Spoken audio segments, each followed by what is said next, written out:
If you're going to gather resources, it helps if you have a place to put them.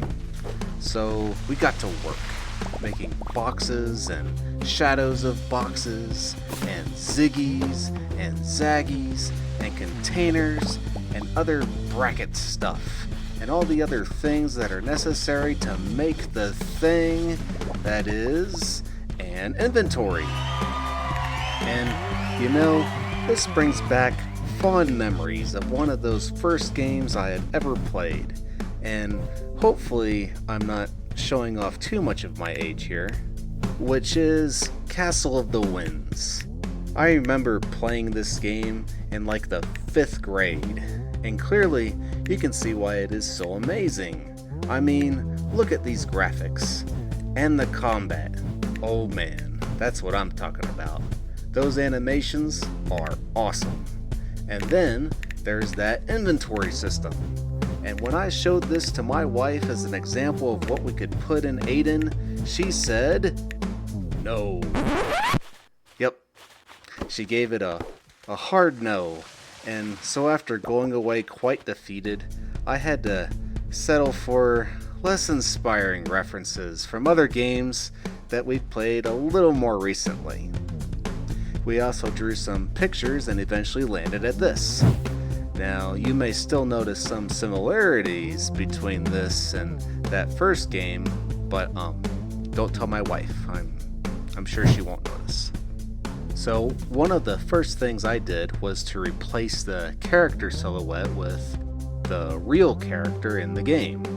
Now, most games will make a separate version of the character in the subscreen, but I figured, why not just zoom in and show the updates in real time?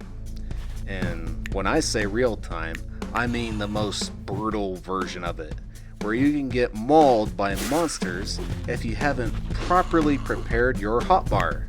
And yes, we added a hotbar too, but in this case, the hotbar actually does pause the game.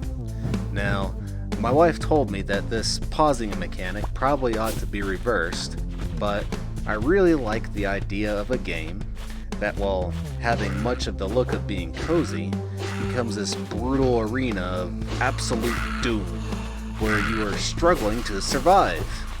She, however, is into games like Stardew and Dreamlight Valley, which, although I'm sure that they are great games in their own way, I just can't play them.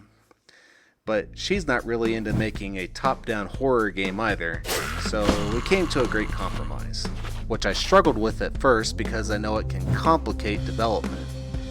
We'll do both, and I think that can be a great hook for this game. It looks like a cozy game, but it can also be a terrifying survival game. We'll have to set up 2 modes when you start a new file, maybe author mode and developer mode. And if you guys have any opinions on this, feel free to let us know in the comments. And I think we'll wrap things up here.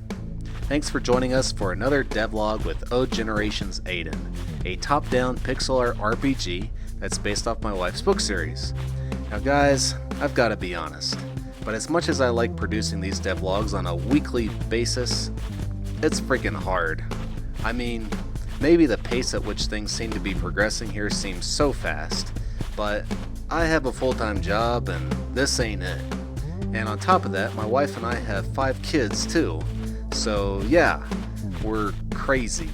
But we're also strongly considering moving these devlogs to a bi-weekly basis in order to keep what little is left of our sanity and have a smidgen of more development time.